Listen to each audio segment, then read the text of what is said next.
Olá, seja bem-vindo ao canal FI Fácil e aqui é mais um fechamento do iFix. Hoje é o iFix do dia 11 de maio, hoje é segunda-feira.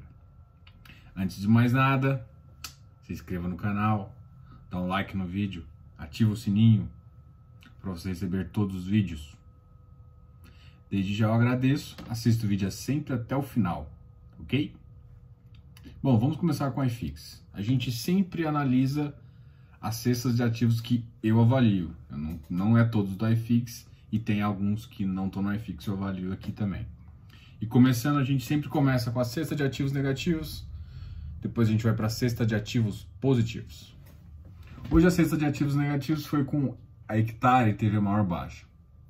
O Hectare no dia 8 ficou com o dia com, foi o último dia com. Então, portanto, hoje é o primeiro dia ex. Natural queda. Pode-se considerar que essa é uma queda um pouco mais acentuada, porque o Hectare, ele normalmente estava pagando um yield acima de 1%. E o yield atual foi de 0,8%. É um yield muito alto, mas ainda indica bem abaixo das expectativas do que o pessoal esperava, então pode ter uma queda um pouquinho nesse ativo. O Kinea High Yield também caiu, a mesma quantidade praticamente, menos 1,49 e o outro 1,50. O Ibovespa também está embaixo, de menos 1,49. O Ibovespa ele vai sofrer uma pressão. Essa semana é a última semana que a Procuradoria-Geral tem para se ele vai indiciar ou não, ou vai decidir se vai levar para frente o inquérito da briga entre o Moro e o Bolsonaro. Isso vai deixar a bolsa mais volátil? Não, a gente está numa insegurança política, então uma palavra do Maia contra o presidente, uma palavra do estado, do governador de São Paulo contra tudo isso pode gerar um desconforto no mercado e uma queda ou às vezes até uma animação exagerada, né? A minha preocupação total é com foco na economia, na recuperação da economia. O rodízio de São Paulo não ajuda muito nesse sentido. Independente se vai ter ou não rodízio, que a gente precisa realmente é tentar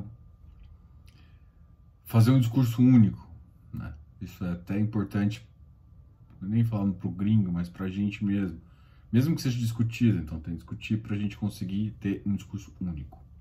Vamos continuar aqui então. O XPMOL também teve uma queda, tá 89,30, né? O MOL também uma queda, 79. Então o MOL foi para a faixa de 80. O XPMOL está na faixa de 90, HGBS 201, nossos shoppings todos sofreram uma baixa. O VISC está na faixa de 96,41.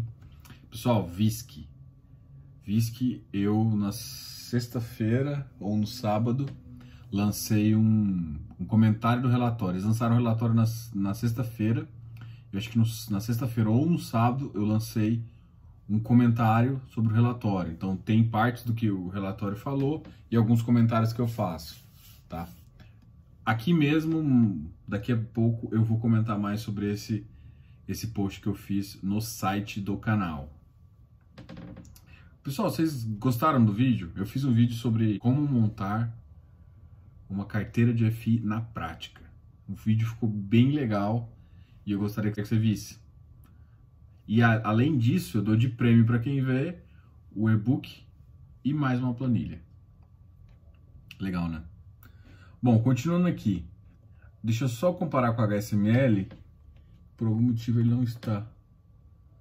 O HSML o HSML já ficou acima do MOL. Isso é uma boa notícia, mas o MOL está 79,80 praticamente e o HSML está 80,10. Então eles estão praticamente no mesmo preço, mas o HSML está um pouquinho na frente.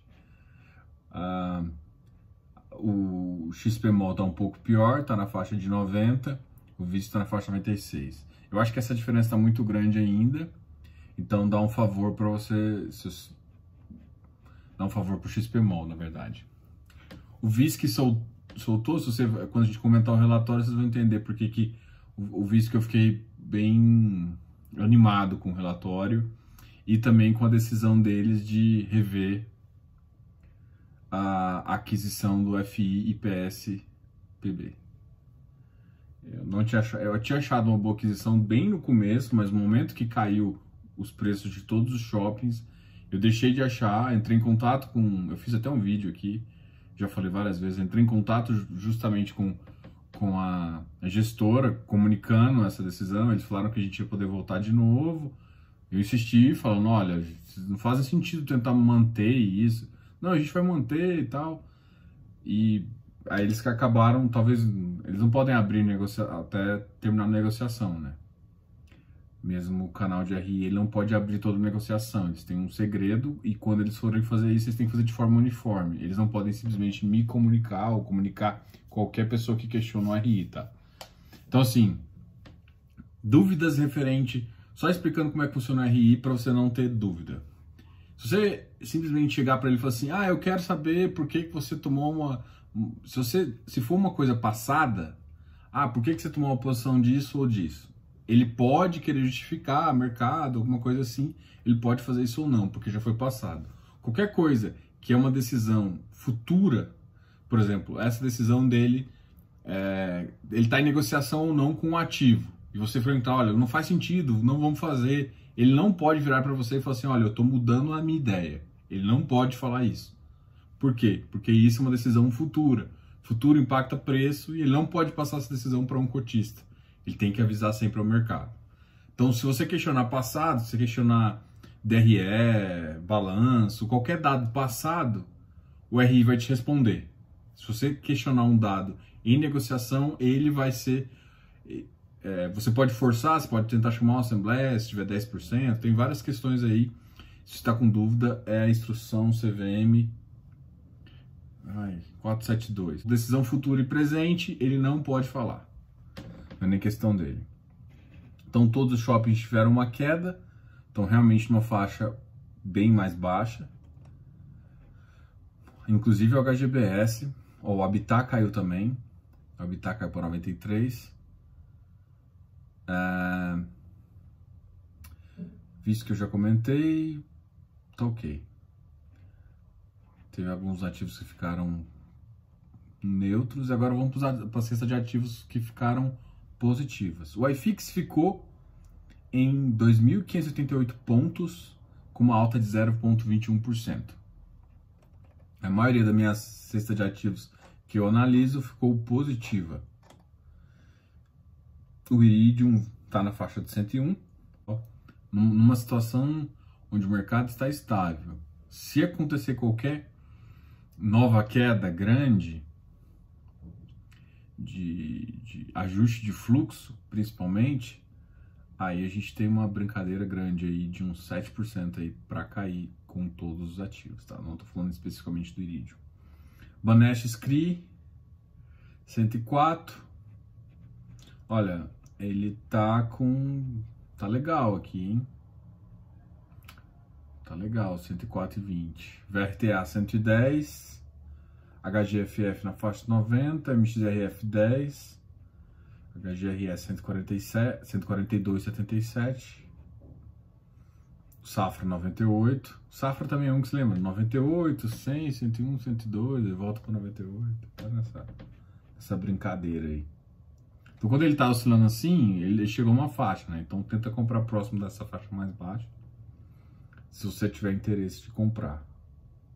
Mas eu ainda tô batendo aquela tecla, acho que eu tô sendo até repetitivo demais, mas tem muita sempre tem muita variável, né? É difícil achar que não tem, mas as variáveis negativas estão bem maiores.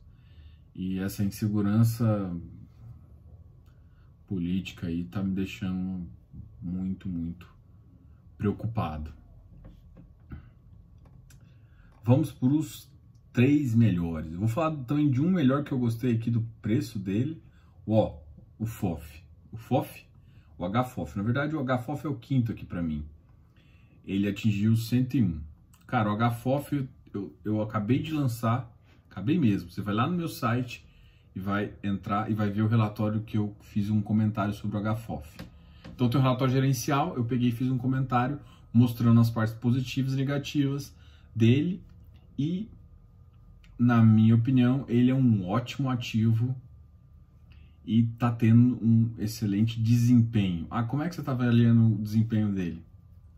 Se você vê o resultado operacional da compra e venda de ativos, o FOF tem duas funções, né? Às vezes tem até mais, mas vamos deixar duas funções básicas.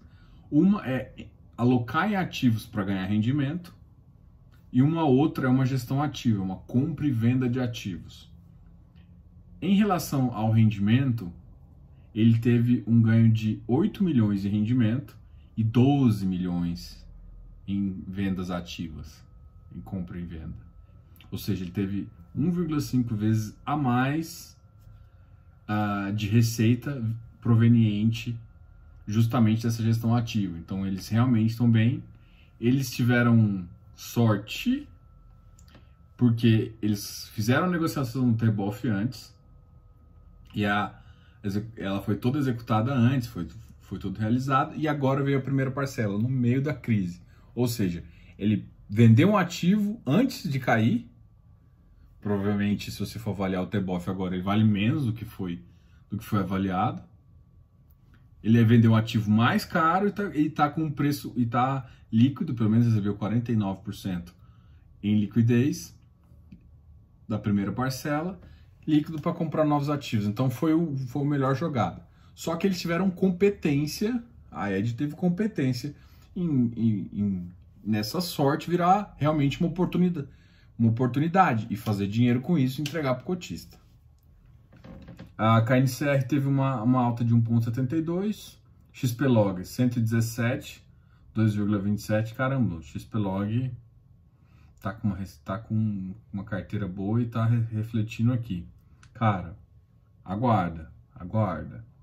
HGLG é 2,41%. Aqui, se você vê claramente que os high yields estão sendo penalizados, os malls estão sendo penalizados, os shopping, né? Quem o mercado trouxe com um ativo mais alto?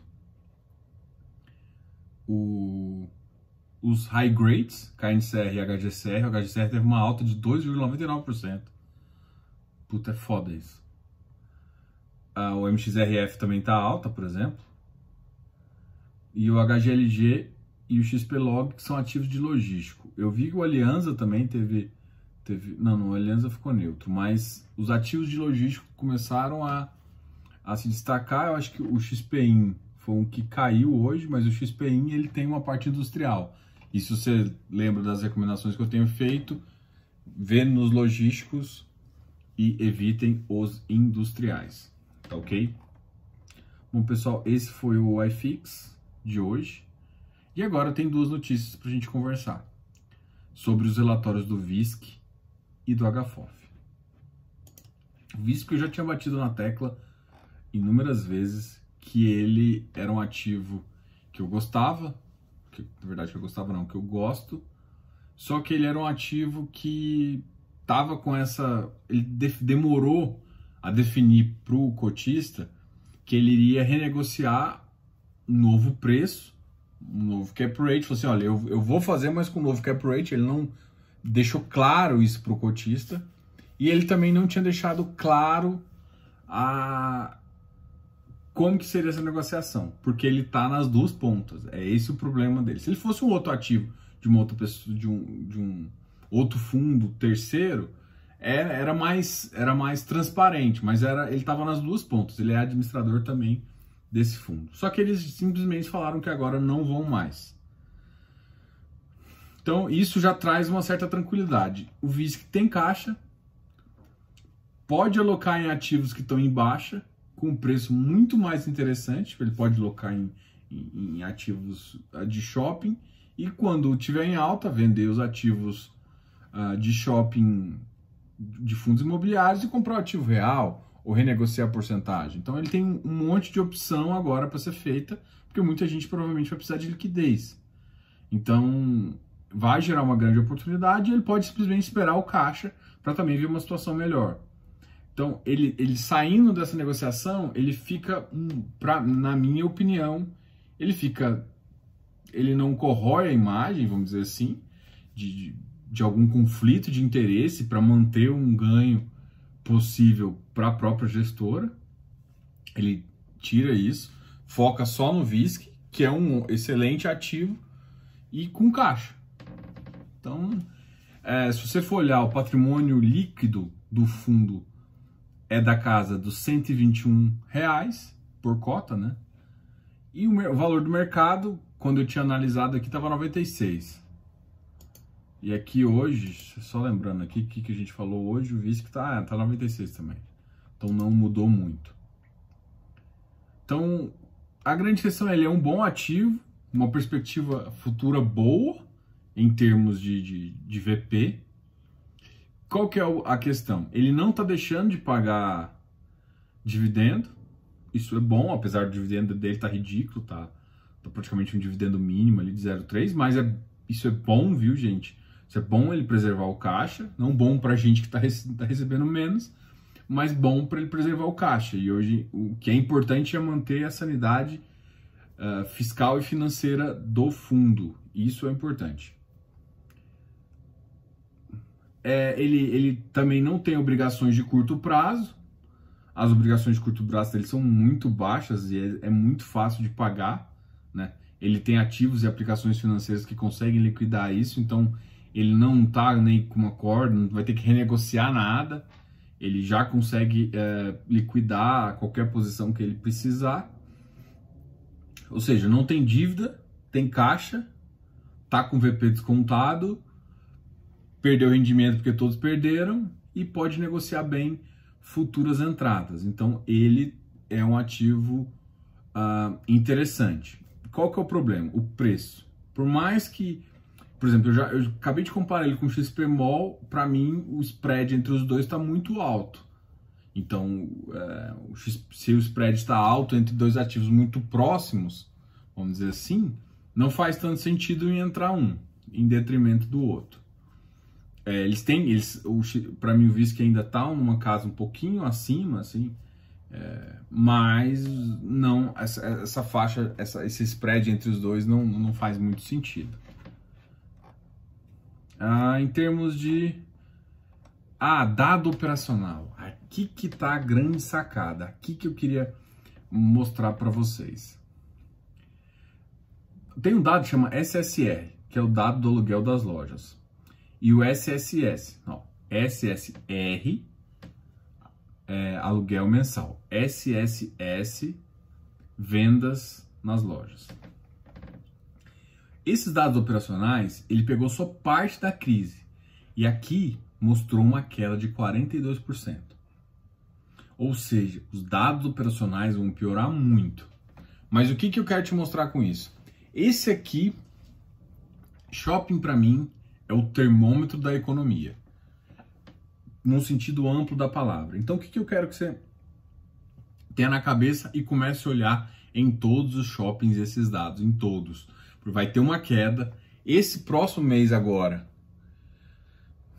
que a gente vai sentir os dados operacionais mesmo de fechamento, deve cair mais do que isso aqui, e depois provavelmente espera-se, né, que suba, e aí você vai conseguir ver como vai se comportar, principalmente essa parte de vendas, fluxo de veículo, e aí você vai conseguir entender quando, por exemplo, quando tiver 10% do que estava em 2019, a gente já vai ter uma situação mais normalizada. E essa ideia. Então, assim, qual que é a minha sugestão para você? Analise isso e veja isso do ponto de vista, inclusive, econômico. Então, você vai utilizar parâmetros operacionais dos shoppings para analisar a atividade econômica. É uma das coisas melhores que eu acho que você consegue enxergar aqui. A grande questão é que eles falaram aqui no relatório, eles deixaram bem claro, os indicadores opcionais de respeito ao mês de março. Então, o mês de abril, que foi o que ficou mais fechado, ainda a gente não tem o dado. Então é o mês de abril que vai ficar mais fodido. E maio, cara, eu espero voltar logo, tá? Porque se abril e maio for ferrado, bicho. Eu escutei algumas histórias de falar que shopping quebrar. Acho que não faz muito sentido a gente conversar isso agora, tá? Quando voltar a economia, aí eu troco uma ideia com isso, até porque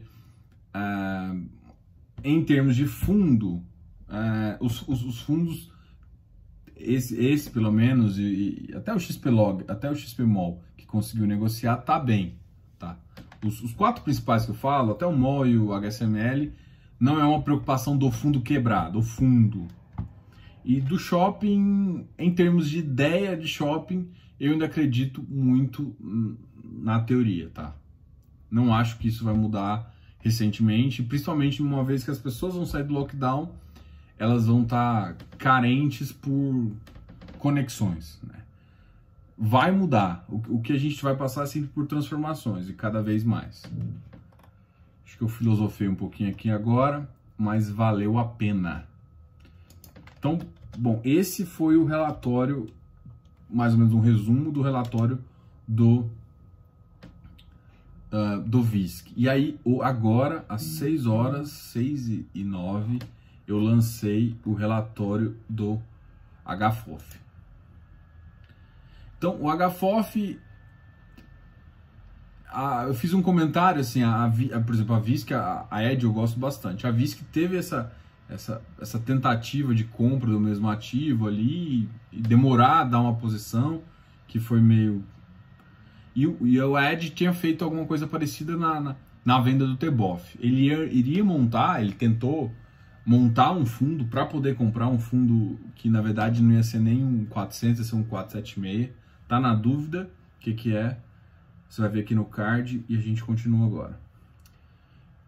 Ele ia montar um 476, um fundo fechado para fazer isso, então o cotista não podia continuar nesse fundo.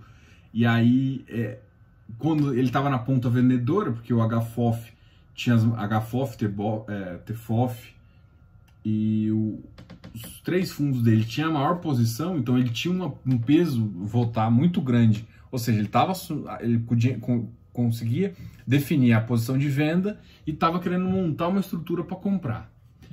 Isso saiu muito feio para eles, mas muito feio mesmo, assim.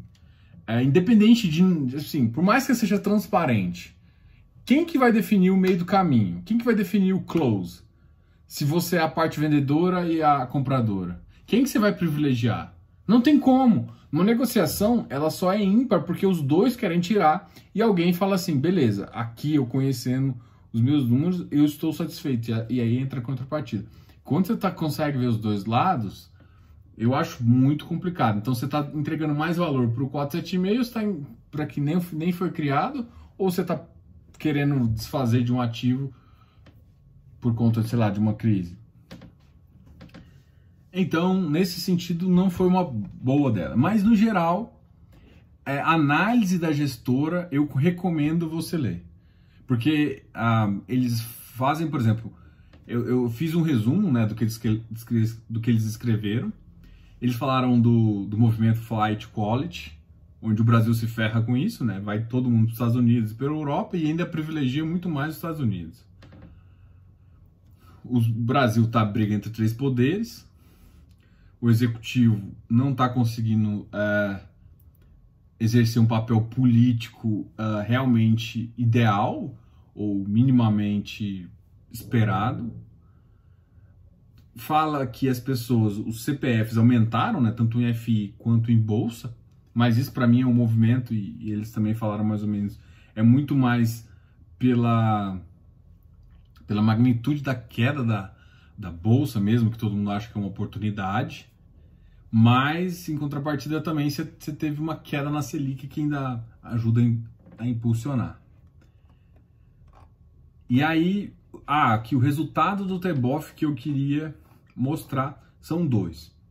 Um é lembrando a vocês que, por exemplo, em dezembro teve uma maior distribuição de renda e em janeiro foi que aconteceu a incorporação do FOFT pelo HFOF.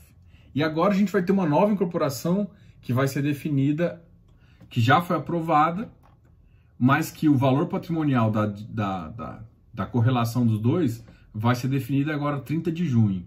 Então, muito provavelmente, agora a gente vai receber dois referente a maio e a junho, vai ter uma distribuição pesada, porque eles não vão levar caixa para incorporação.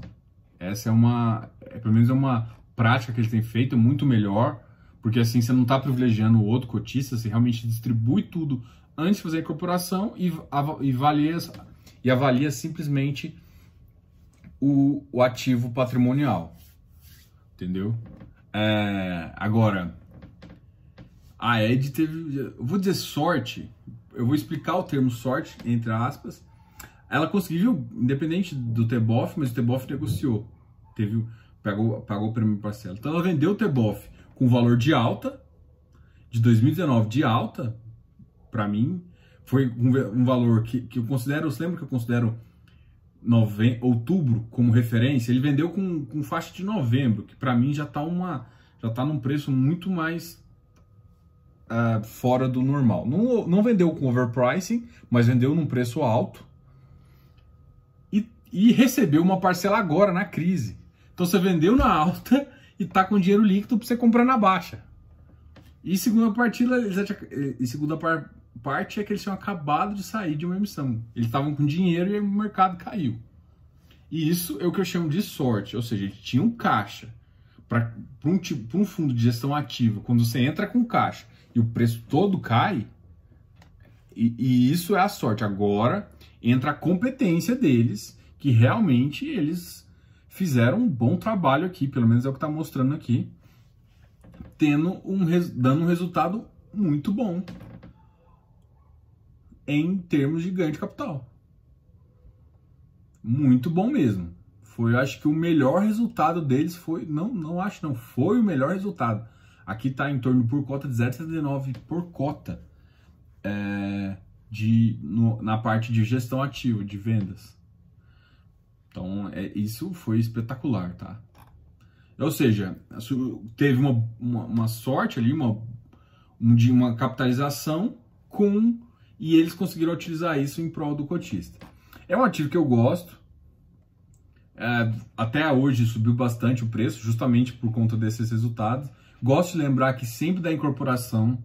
Então, se você está olhando o HFOF, eu tô olhando também o TFOF, que ele vai ser incorporado, que está com um preço muito acima. Então, provavelmente, como referência, vai ser em torno de 1.2, 1.213. Era uma coisa assim que eu tinha imaginado que quem vindo TFOF vai receber de cotas do HFOF. Vai ser bom, vai ser um maior ativo. Eles conseguiram, pelo menos nesse momento, provar que mesmo com um capital e um fundo de 1,4 bilhões, eles conseguiram fazer uma boa gestão de capital e entregar esse valor para o cotista. Então esse semestre meio que está garantido por conta desses resultados. Mesmo que agora eles segurem a mão, só recebam os rendimentos, ele tem uns resultados muito bons e isso foi refletido justamente hoje no preço. Então, acho que o mercado todo gostou, entendeu? Quem é cotista gostou e quem não é cotista ficou triste e começou a comprar desesperado no preço muito acima. Beleza, é a vida. Quer entrar, paga caro, né? Enfim, bom, esse aqui foi o recado. Então a gente acabou de falar do VISC e do HFOF. Esses dois relatórios comentados estão no site do canal. Entra lá e assim, o que eu fiz lá fiz perguntas para vocês. Então eu entro lá, eu faço um comentário, coloco o texto do que o gestor falou, eu faço um resumo lá. Então tá um relatório meio resumido. E aí eu pego outras referências também para lembrar vocês, por exemplo, da movimentação da incorporação e outras coisas para lembrar o que pode acontecer, entendeu? Para te dar uma ideia do que fazer, para você ter mais informação na hora de tomar essa decisão. Lembre-se, entre no nosso site, lá tem tudo. Eu já falei para vocês que eu fiz um vídeo de como montar uma carteira de investimento de fundos imobiliários na prática para ir te entregando uma planilha de como fazer isso. A planilha ficou bem legal, eu estou recebendo feedbacks bem legais aí. E se você não viu, veja o vídeo, vai aparecer aqui no card, vai aparecer ali também quando o vídeo finalizar. Então veja esse vídeo. E você vai receber 2 presentes meus. Um vai ser a planilha gratuita e o outro o e-book. Tá? Se inscreva no canal que você recebe isso. Fechou? Diogo, canal F Fácil. Tchau, tchau. Ah, ixi, quase que eu desligo aqui. Esqueci de falar. Cara, se inscreva no meu canal. Assistiu até o final? Se inscreva, dá um like, comente aqui embaixo. A minha ideia agora é o seguinte: peça um tema. Eu já fiz vídeos de 2 temas pedidos. Tem um vídeo que eu vou soltar no próximo sábado também, sobre como ganhar R$1.200. É um vídeo que já tinha sido pedido, era a minha opção 2. Então, como montar carteira, eu acabei fazendo 2 vídeos, um vídeo mais curto e um vídeo mais conceitual. Eu ia fazer só o conceitual, mas o pessoal achou grande e tal, eu falei, não, vou fazer um prático. E aí eu fiz uma planilha para isso. E agora tô fazendo o de como ganhar 1.200, que também vai ter uma planilha. Beleza? Tá gostando? Dá um like, se inscreva. Valeu. Agradeço aí. Não esqueça de comentar.